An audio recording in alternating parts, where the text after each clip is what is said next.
مہمان خصوصی، مہمان مکرم، خطیب ابن خطیب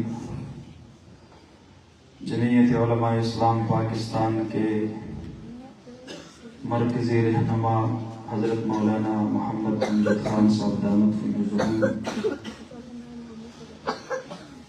اور میرے ہم سفر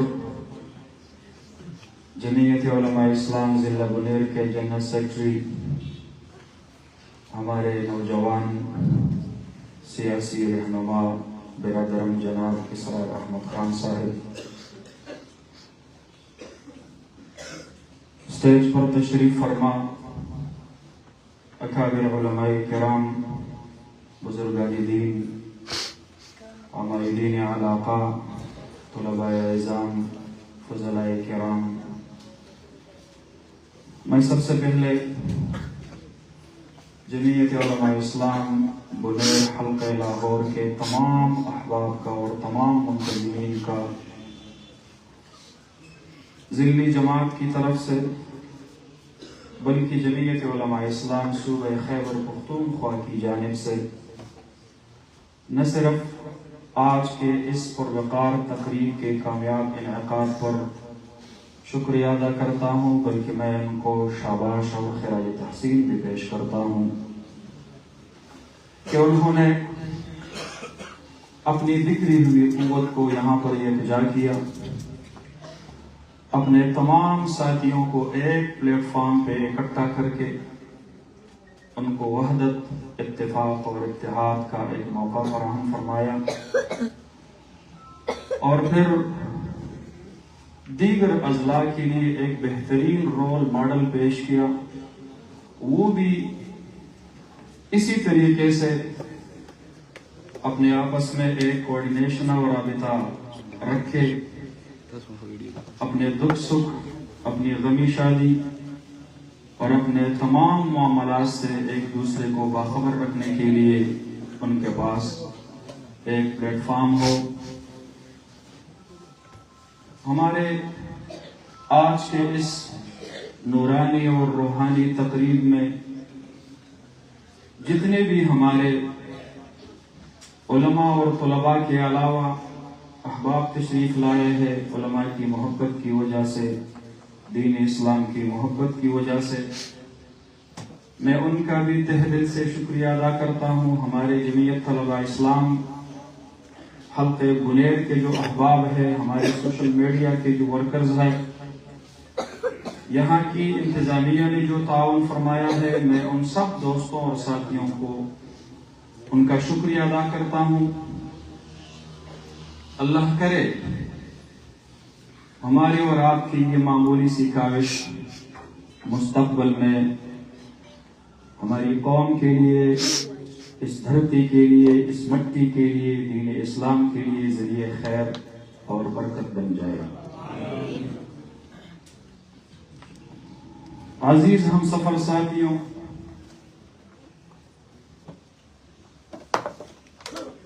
جو ہمارے بچے حافظ قرآن بن چکے ہیں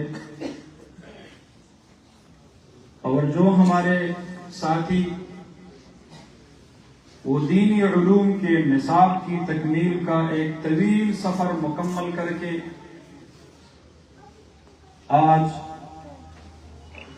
ان کی دستار بندی ہو چکی ہے، ان کے سروں پہ دست شفقت رکھی گئی ہے، میں ان حفاظ کرام کو، قراء اعظام کو اور فضلاء کرام کو ضلع بنیر کی جانب سے اور جمعیت علماء اسلام صوبہ خیبر پختونخوا کی جانب سے مبارکباد پیش کرتا ہوں۔ یہاں پر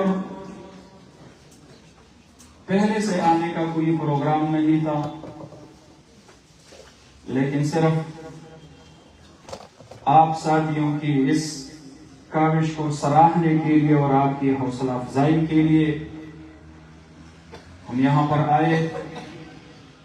مختصر وقت کے لیے کل صبح پھر رخصتی ہوگی انشاءاللہ العزیز، وہاں پر پروگرام رکھے ہیں، اور صرف آپ کو یہ احساس دلانے کے لیے کہ آپ اکیلے نہیں ہیں۔ آج آپ ایک بڑی تحریک کے ہمارے ہم سفر ہیں، آپ ہمارے دست و بازو ہیں۔ یہاں پر آپ کو کوئی درپیش مسئلہ ہو یا بنیر میں آپ کے گھر والوں کو، آپ کے خاندان والوں کو کوئی درپیش مسئلہ ہو تو جمعیت علماء اسلام اور ان کے اکابرین کو بنفس نفیس بذات خود مجھ کو اور مجھ سمیت تمام ذمہ داروں کو آپ اپنے ساتھ سنگ بسنگ پائیں گے انشاءاللہ۔ انشاءاللہ انشاءاللہ۔ اس وقت آپ کو اللہ رب العالمین نے بہت بڑی اعزاز سے نوازا ہے۔ یہ آپ کے والدین کی ایک دلی تمنا تھی کہ آپ حافظ قرآن بن جائے، آپ عالم دین بن جائے۔ ان کی خواہش تھی، ان کی محنتیں تھی، ان کی کاوشیں تھی کہ آپ کے سروں پہ اللہ رب العالمین نے آپ صلی اللہ علیہ وسلم کی دستار مقدس کو سجایا۔ یہ آپ کے والدین کی دعاؤں کا اور آپ کے اساتذہ کرام کی محنتوں کا ثمرہ ہے۔ لیکن جس ماحول میں علوم دینیہ کا نصاب مکمل کرنے کے بعد جس معاشرے میں آپ قدم رکھ رہے ہیں، وہ معاشرہ ایسا معاشرہ نہیں ہے کہ آپ یہ سمجھے آج میرے گلے میں جو ہار مجھے پہنایا گیا، دستار جو میرے سر پہ سجایا گیا، پھولوں کی پتیاں مجھ پر نچاور کی گئی،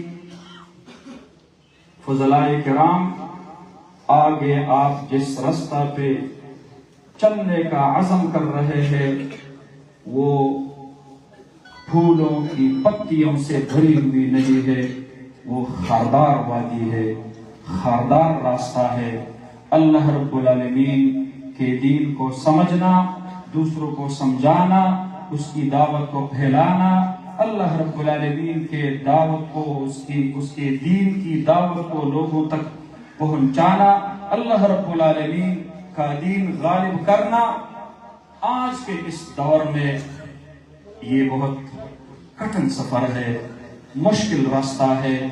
اس لیے آپ ایک نئے عزم کے ساتھ کمر باندھ کے آپ نے اپنے اکابرین کی تحریکوں کو، ان کے مزاجوں کو، ان کے مسلک کو، ان کے منہج کو سمجھنے کے بعد کامل اتباع اور کامل اطاعت کے ساتھ قبول کرنا ہے، اعتزال سے بچنا ہے، اپنی تحریک سے الگ ہونے سے اپنے آپ کو بچانا ہے، جماعت کے ساتھ چلنا ہے۔ انقلابی جماعت کے لیے جو صفات اللہ رب العالمین نے قرآن کریم میں بیان فرمائے ہیں، ان صفات کو اپنے آپ میں لانا ہے۔ چنانچہ میں نے جو آیتیں آپ کے سامنے پڑھی، حضرت مولانا عبید اللہ سندھی رحمت اللہ علیہ فرمایا کرتے تھے کہ ایک انقلابی تحریک کے کارکن کس طرح ہونے چاہیے، ان کا دستور، ان کا منشور، ان کا نصب العین، ان کا طرز عمل یہ کیسا ہونا چاہیے۔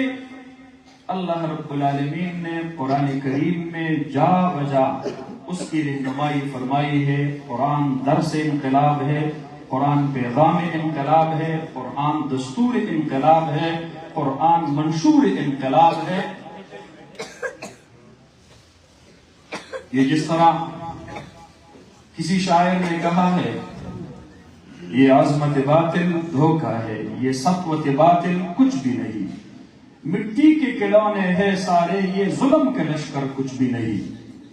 اللہ سے ڈرنے والوں کو طاقت سے ڈرانا مشکل ہے، جب خوف خدا ہو دل میں تو یہ قیصر و کسریٰ کچھ بھی نہیں۔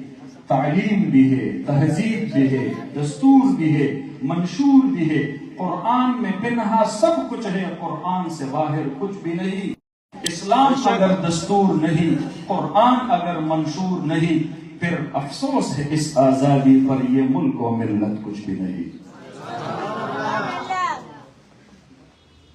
تو اللہ رب العالمین نے ان آیات کریمہ میں ایک انقلابی جماعت، دین اسلام کے ایک مجاہد، ایک اسلام پسند مرد مومن کے لیے جو صفات یہاں پر بیان فرمائی ہے، میں ان کی طرف آپ کی توجہ اور دھیان چاہتا ہوں۔ فرمایا ہے من یرتد منکم عن دینہ، چنانچہ مفسرین نے لکھا ہے یا تو یہ آیات سیدنا ابو بکر صدیق رضی اللہ عنہ کی دور خلافت میں جو لوگ مانعین زکوٰۃ تھے، منکرین زکوٰۃ تھے یا منکرین ختم نبوت تھے، ان مخصوص لوگوں کی بابت اللہ رب العالمین نے یہ آیت نازل فرمائی ہے، اور یا پھر دین اسلام کے تمام احکام سے روگردانی کرنے والے تا قیامت جتنی بھی قومیں آئے گی، ان کی بابت اللہ رب العالمین نے یہاں پر ایک قاعدہ کلیہ کے طور پر بیان فرمایا ہے، من یرتد منکم عن دینہ فسوف یأتی اللہ بقوم، اللہ رب العالمین اگر آپ دین سے روگردانی کرو گے، اللہ رب العالمین کسی دوسری قوم کو اپنے دین کی سربلندی اور احیاء کے لیے پھر منتخب فرمائے گا۔ وہ کون سی قوم ہوگی؟ چنانچہ صحیح مسلم شریف کی حدیث ہے وآخرین منہم لما یلحقوا بہم، جب یہ آیت نازل ہو گئی تو آپ صلی اللہ علیہ وسلم سے پوچھا گیا کہ یہ کون ہوں گے؟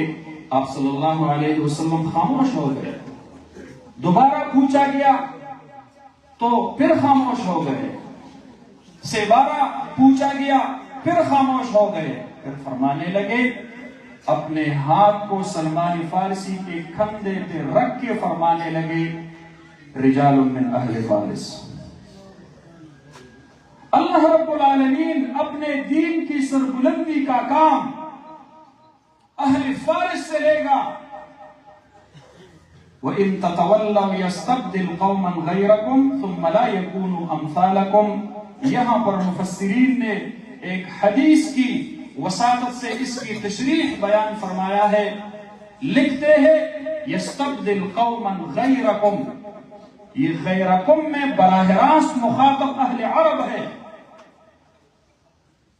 عربوں کو ناز نہیں کرنا چاہیے، دین سے روگردانی کرتے ہوئے پھر بھی وہ اگر کہے العزت للعرب، یہ نعرہ قابل قبول نہیں رہے گا۔ العزت للاسلام، العزت للہ، العزت لرسولہ وللمؤمنین، عزت صرف اور صرف اسلام کے لیے ہوگی۔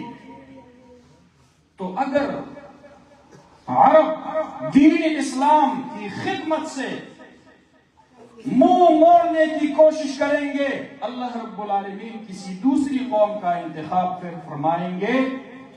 اور آج ہم فخر سے کہتے ہیں الحمدللہ، اگر دینی علوم کے اعتبار سے ہو تو آپ صلی اللہ علیہ وسلم نے اہل فارس کی بابت فرمایا، لو کان الدین عند الثریا لنالہ رجال من اہل فارس، اگر دین کی علم اتنا مشکل ہو جائے کہ یہ ثریا پہ چلا جائے تو اس علم کو حاصل کرنے کے لیے، ثریا تک پہنچنے کے لیے اہل فارس والے جائیں گے، لیکن دینی علوم وہ ضرور حاصل کریں گے۔ آپ تاریخ کی ایک طالب العلم کی حیثیت سے میں آج کہتا ہوں الحمدللہ، اللہ رب العالمین نے اہل فارس اور اہل خراسان کو اس وقت رسول اللہ صلی اللہ علیہ وسلم کے زمانہ میں جو بڑی سلطنتیں اور ریاستیں تھی، سلطنت روما تھی، سلطنت فارس تھی، اور سرزمین عرب ان کی حکومت تھی، تو اس سلطنت فارس میں ہمارا اور آپ کا جو خطہ ہے اور جو بیلٹ ہے وہ اس وقت شامل تھا۔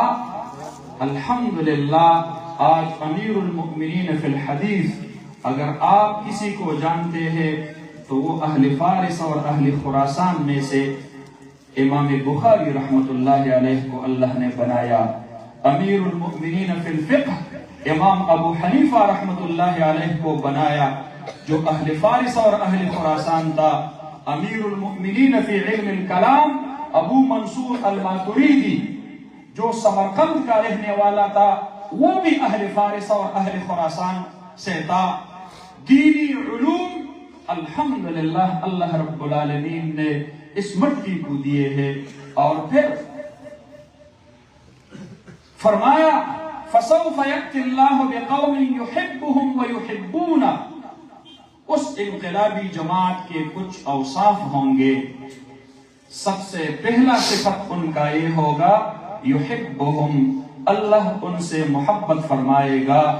اللہ کی محبت کی نشانی دینی علوم ہے، من یرد اللہ بہ خیرا یفقہہ فی الدین، اللہ رب العالمین جس سے محبت کرنے کا ارادہ فرماتا ہے، لا یعطی الدین الا لمن یحبہ، اللہ رب العالمین دین اور دینی علوم اپنے محبوبین ہی کو عطا فرما دیتے ہیں۔ اس لیے اس کی سب سے بڑی نشانی وہ علوم نبوت ہے۔ ایک انقلابی جماعت کے لیے ان میں علماء کا کثیر تعداد میں ہونا یہ حق کی بہت بڑی نشانی ہوا کرتی ہے۔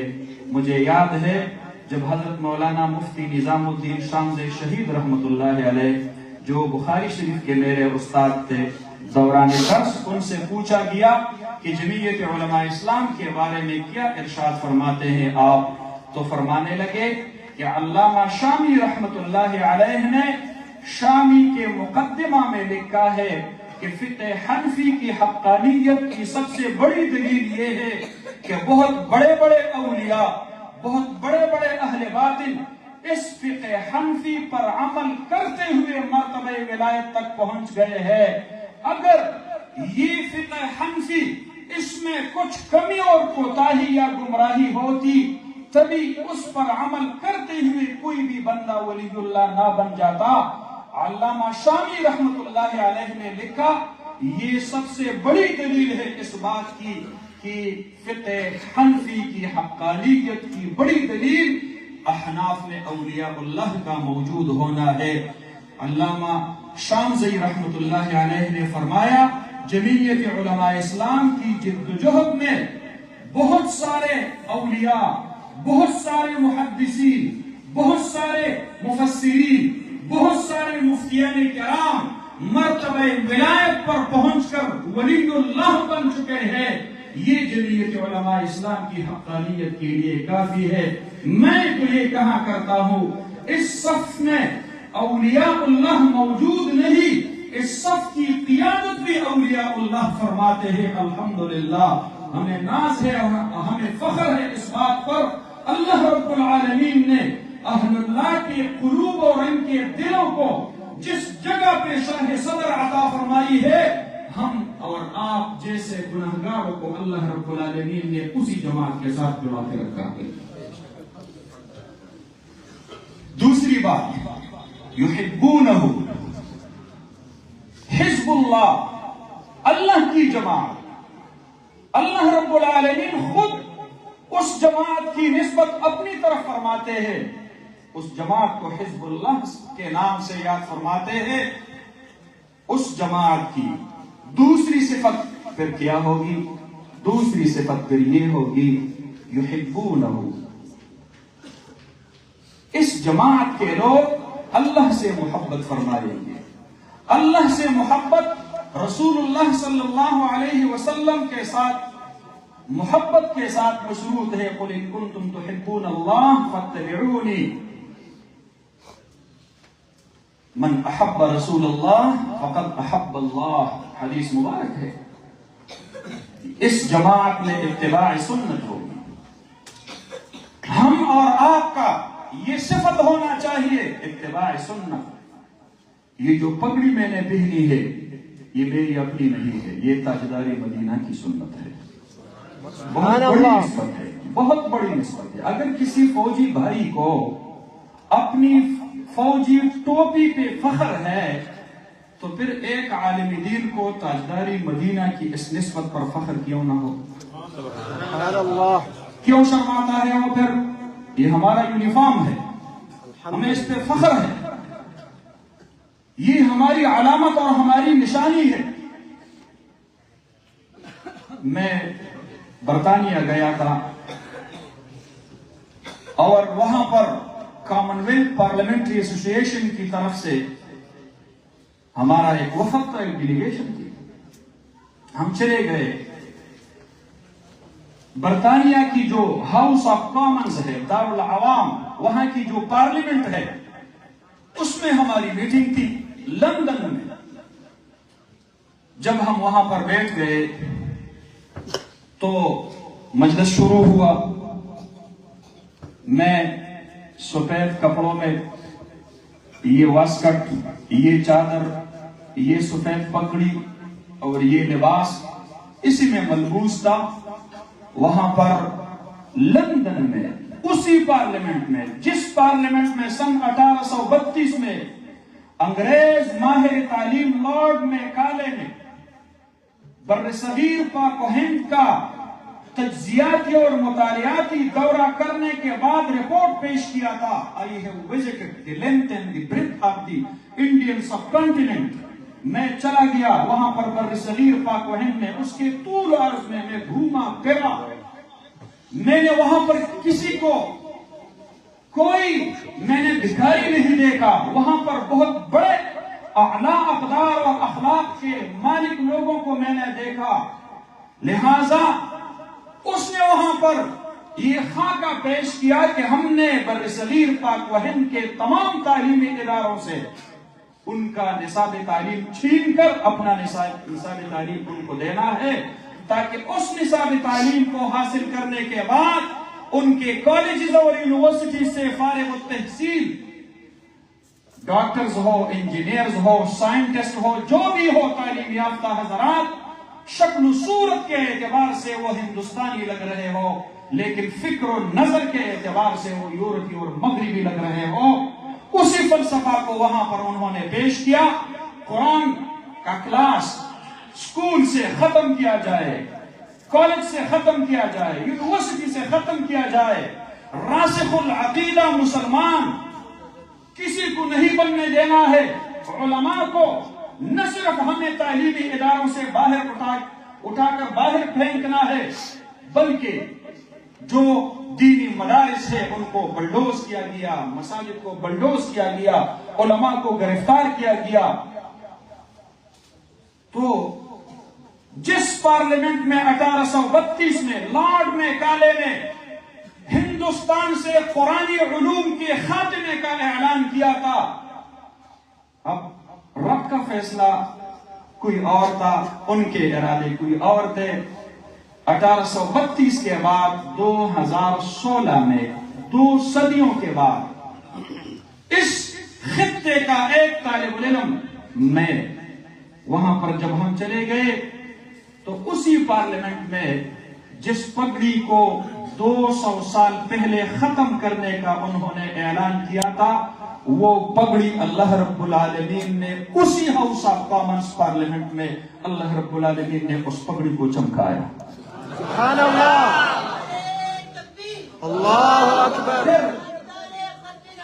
زندہ باد۔ جب ہم نے وہاں پر اپنا اجلاس شروع کیا تو الحمدللہ مجھے اعزاز حاصل ہے، مولانا امجد خان صاحب تشریف رکھتے ہیں، یہ ان کی تربیت کا ثمرہ ہے، ہمارے ان بزرگوں کے صدقے ہے سب کچھ۔ ہاؤس آف کامنز پارلیمنٹ کے اندر ہم نے اپنی میٹنگ کا آغاز قرآن کریم کی تلاوت سے کیا۔ سبحان اللہ، سبحان اللہ۔ آپ کے مدرسوں سے قرآن کی آواز لندن کے ایوانوں تک دیوبندیوں نے پہنچائی ہے، الحمدللہ۔ الحمدللہ۔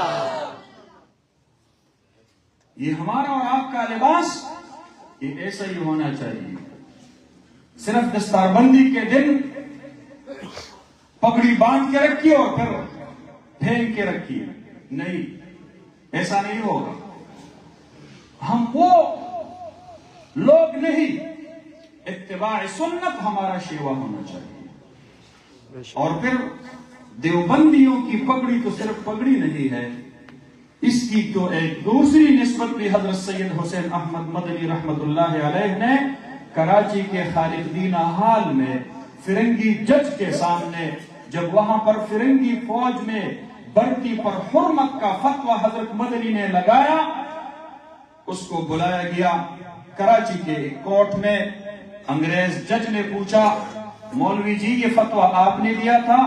حضرت مدنی فرمانے لگے، یہ فتویٰ میں نے دیا تھا نہیں، یہ فتویٰ میں نے دیا تھا، میں دیتا ہوں اور آئندہ کے لیے میں دیتا رہوں گا۔ آپ کیا سمجھ رہے ہیں مجھے؟ اس نے کہا آپ کو پتا ہے کہ آپ کے اس جرم کی سزا کیا ہے؟ کہا مجھے معلوم ہے، سزائے موت سے بڑھ کے اور کیا کچھ ہو سکتی ہے، مجھے قبول ہے، میں اس کو گلے سے لگاتا ہوں۔ یہ پگڑی جج صاحب جو آپ دیکھ رہے ہیں، یہ صرف پگڑی نہیں ہے، بانگ کے وقت شیخ الہند نے وصیت فرمائی تھی، حسین احمد زندگی میں آپ کے لیے پگڑی، مرنے کے بعد آپ کے لیے کفن آپ کے سر پہ باندھ رہا ہوں۔ ہم سروں پہ کفن باندھ کے اللہ رب العالمین کے دین کی خدمت کے لیے گھروں سے نکل گئے ہیں۔ کوئی یہ نہ سمجھے موت سے مت یہ لوگ ڈریں گے، شہادت سے یہ لوگ ڈریں گے، جیلوں سے یہ لوگ ڈریں گے۔ انشاءاللہ العزیز یہ پگڑی بزدلی کی علامت نہیں ہے، یہ بہادری کی علامت ہے۔ یہ پگڑی، اس پگڑی نے اس وقت فارس کو شکست دی تھی، اس پگڑی نے اس وقت سلطنت روما کو شکست دی تھی، اس پگڑی نے پچھلی صدی میں برطانیہ کو شکست دی ہے۔ ورنہ جا کے پوچھو ان سے کہ آپ نے ہندوستان کیوں چھوڑا، وہ آپ کو تاریخ دہرائیں گے۔ آپ کے سامنے آ کے وہ کہیں گے 1799 میں ٹیپو سلطان نے ہمارے خلاف جنگیں لڑی، 1832 میں تحریک مجاہدین لڑی گئی، 1857 میں جنگ آزادی لڑی گئی، 1863 میں جنگ امبیلا لڑی گئی، اس کے بعد پھر جنگ جدوبہ، پھر اس کے بعد جنگ شیدو، پھر اس کے بعد جنگ پیرسے اور رستم، پھر اس کے بعد کون سا جنگ، اور پھر اس کے بعد تحریک ریشمی رومال، پھر تحریک خلافت، پھر تحریک ترک موالات، پھر تحریک جمعیت علماء ہند۔ یہ الحمدللہ اس وطن کو آزادی دلانے میں ہمارے اکابر کا خون شامل ہے۔ نعرہ تکبیر، علماء دیوبند، اکابرین جمعیت۔ اور تیسری صفت ایک انقلابی جماعت کی یہ ہونی چاہیے، اذلۃ علی المؤمنین، اپنے ہم فکر لوگوں کے ساتھ بڑا نرم رویہ رکھنا ہے۔ میں اپنے آج کے ان فضلاء کرام سے یہ گزارش کروں گا کہ جو علماء کا طبقہ ہے، جو لوگ ہمارے اپنے ہیں، جو ہمارے ہم فکر ہے، خواہ وہ دعوت و تبلیغ کے میدان میں ہو، خواہ وہ تصوف تزکیہ اور سلوک کے میدان میں ہو، خواہ وہ تعلیم اور تدریس کے میدان میں ہو، خواہ وہ کسی بھی دینی شعبہ میں ہو، وہ ہمارے اپنے ہیں۔ اپنے پھر اپنے ہوتے ہیں، ان کے ساتھ بڑا نرم رویہ رکھنا ہے۔ ایک دوسرے کے لیے لباس بنو، ایک دوسرے کو ڈھانپنے کی کوشش کرو۔ معاشرے میں رہنے والے 70-80% لوگ، ان سے ہضم نہیں ہو رہی ہماری پگڑی، ان سے ہضم نہیں ہو رہا ہمارا کام، اس لیے میری طرف توجہ کرو۔ اس لیے آپ نے اپنے آپس میں جو ہمارے اور آپ کے دینی شعبات ہے، اس میں آپ نے ایک دوسرے کے ساتھ نرمی برتنی ہے، اور عزت علی الکافرین، اور اپنے دشمنوں کے، اپنے مخالفوں کے اور غیروں کے سامنے آپ نے سیسا پلائی ہوئی دیوار بن کے کھڑا رہنا ہے۔ ہو رزم حق و باطل تو فولاد ہے مومن، ہو حلقہ یاراں تو بریشم کی طرح نرم، ہو رزم حق و باطل تو فولاد ہے مومن، اشداء علی الکفار رحماء بینہم، وہی جواں ہے قبیلے کی آنکھ کا تارا، شباب جس کا ہو بیداد ضرب ہو کاری، ہو اگر جنگ تو شیران غاب سے بڑھ کر، ہو اگر امن تو رعنا غزال تاتاری۔ سبحان اللہ، یہ آپ کی صفات ہونی چاہیے۔ اور پھر غیروں کے مقابلے کبھی بھی آپ نے مداہنت نہیں دکھانی ہے۔ دیوبند نام ہے جرت کا، دیوبند نام ہے استقامت کا، دیوبند نام ہے مزاحمت کا۔ ہم تحریکی لوگ ہیں، ہم تحریکوں سے ڈرتے نہیں۔ تحریکیں ہماری روحانی غذا ہے، تحریکوں کے بغیر ہم جی نہیں سکتے۔ ہمارا جینا مرنا تحریکوں میں ہے۔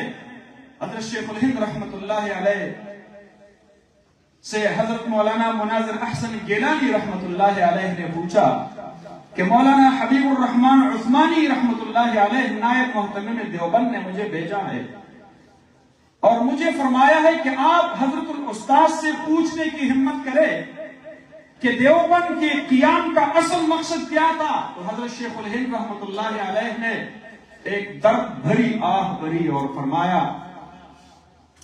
کہ حضرت الاستاذ قاسم نانوتوی رحمت اللہ علیہ کو وہ حضرت الاستاذ کے نام سے پکارتے تھے، تو فرمانے لگے حضرت الاستاذ نے میری آنکھوں کے سامنے دیوبند کو قائم کیا اور فرمایا کرتے تھے کہ 1857 کے ہنگامہ میں جو نقصانات امت مسلمہ کو اٹھانی پڑی تھی، ان نقصانات کے ازالہ کے لیے دین اسلام کے تمام شعبوں میں اسلام کی سربلندی کے لیے رجال کار پیدا کرنے کے لیے تحریک کے مرکز کے طور پر دیوبند کو قائم کیا تھا۔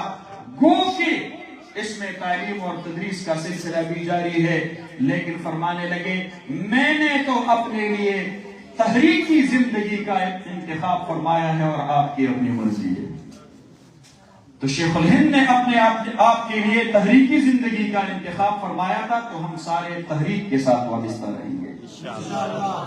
جمعیت علماء ہند کی دوسری صدارتی جلسہ میں فرمانے لگے کہ 4 سال میں مالٹا کے جیل میں رہا، جاگتے ہوئے، سوتے ہوئے، چلتے ہوئے، بیٹھتے ہوئے، ہر حالت میں میں نے اپنے آپ کو اپنی تحریک سے کبھی الگ نہیں پایا۔ اور پھر فرمایا کہ ہمارے کچھ نادان دوست مسجد و مدرسہ میں پڑھانے کو ہی دین اسلام کی کافی خدمت سمجھتے ہیں اور کشمکش زمانہ سے پہلو تہی کرتے ہیں۔ فرمانے لگے ہمارے ایسے دوست وہ دین اسلام کے ماتھے پہ بدنما داغ ہے، ہم بدنما داغ نہیں بنیں گے انشاءاللہ۔ جمعیت علماء اسلام کی تحریک کے ساتھ ہم اور آپ نے کھڑا ہونا ہے۔ اور پھر اس انقلابی جماعت کی ایک اور صفت اللہ رب العالمین نے یہ بیان فرمائی کہ یجاہدون فی سبیل اللہ، یہ مسلسل مصروف جہاد ہوں گے، ولا یخافون لومۃ لائم، اور ان کے پیچھے باتیں کرنے والے اور لعن طعن کرنے والوں کی باتوں سے وہ بالکل اس کا کوئی پرواہ نہیں کریں گے۔ آج اگر دنیا ہم سے ڈرتی ہے صرف اس وجہ سے۔ میں اپنی باتوں کو سمیٹتا ہوں اور سمیٹتے ہوئے میں آپ کے آج کے اس عظیم الشان جلسہ سے دینی مدارس کے سامنے روڑے اٹکانے والے لوگوں کو بتانا چاہتا ہوں کہ آپ بہت کمزور جگہ پہ کھڑے ہو، آپ کے راستے میں کبھی بھی کامیابی نہیں ہے۔ انشاءاللہ العزیز کامیابی ہمارا مقدر رہے گا انشاءاللہ العزیز۔ بہت سارے لوگوں نے دینی مدارس کو بند کرنے کے لیے بہت سارے اقدامات کیے، لیکن وہ لوگ ناکام ہو گئے۔ اللہ رب العالمین نے اپنے دین کو غلبہ کے لیے نازل فرمایا ہے، مغلوب ہونے اور شکست کھانے کے لیے نہیں۔